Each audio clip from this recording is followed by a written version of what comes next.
Hello and thank you for joining us for this week's track guide for Daily Race B in association with Kireth eSports. This is around Drago Trail Gardens in the regular layout, and we're in the Gr4 cars, so once again the Atenza seems to be the fastest car around here. It is a little bit tricky with understeer in some points, but just got to make sure that you hit your brake markers, and luckily it is pretty decent to use through the sausage section that you just seen there on the chicane, which is normally the hardest part of this track. So we're going to break this down. Not a bad lap time that we got overall, but definitely still some room for improvement. But this should give you guys some tips as to where you need to be hitting these brake markers, and particularly the tricky sort of quadruple right-hander at the end, what you want to be aiming for. So let's get into that guide here and break it down.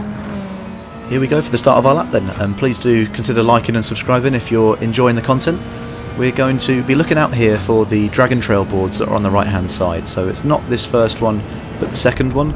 Just a dab of brake as you get to that second board, down into fourth gear, and you want to aim to get your two left tyres onto this black and white curbing here on the left hand side. Once you're on that curbing, you can accelerate fully and just keep the throttle pins. And next we're looking out for the 100 metre board. So just before the 100 metre board, you're going to come down into third gear. Then I do use second just for a moment to help bring the car over to the left hand side a little bit more, but accelerate in third. Again, a little bit of second to just turn the car in there, but then third gear for the acceleration, and just two left tyres to the side of that sausage curb. So don't do this very often, but we're going to watch that section just one more time. So braking on the 100 board, using second to turn the car in, but then third for a little burst of power in between. Second again to turn in, but then third before you get on the power. And just skim this sausage curb here with your left tyres going just to the side of the red sausage there. You can go around the outside of the sausage if you're not as confident at cutting it that way.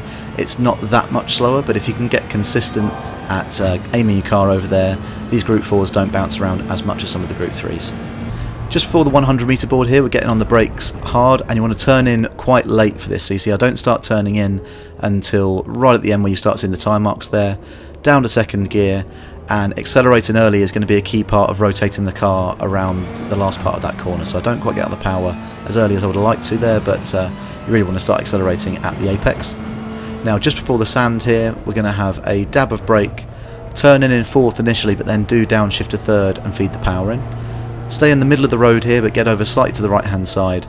Just a little dab of brake so you can get two left tyres onto this black and white curbing, and then feed the power in fully. And you can use all this curb on the right hand side for runoff.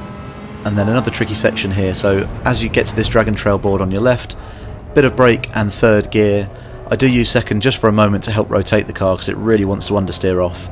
And then as you get past this second black and white curb on your right hand side, so it's not the first corner, but the second corner is where you start feeding the power in. And you see I'm already in fourth gear by the time I'm about halfway round the final part of that right hand, sort of what is 4 turns in one really. Now lastly, for this final hairpin, we're braking just before the 100 metre board. Ideally you might want to aim a little bit closer to this curb, and on the left you'll see the ghost goes there. I go a little bit wide, but come all the way out to the middle here, and then again accelerating quite early to help rotate the car around. And final thing to mention with this car is you do want to rev all the gears out, so don't shift as soon as you hit the rev limiter. You see here that I rev the gear out quite a bit, and that helps you just get the most speed out of the car.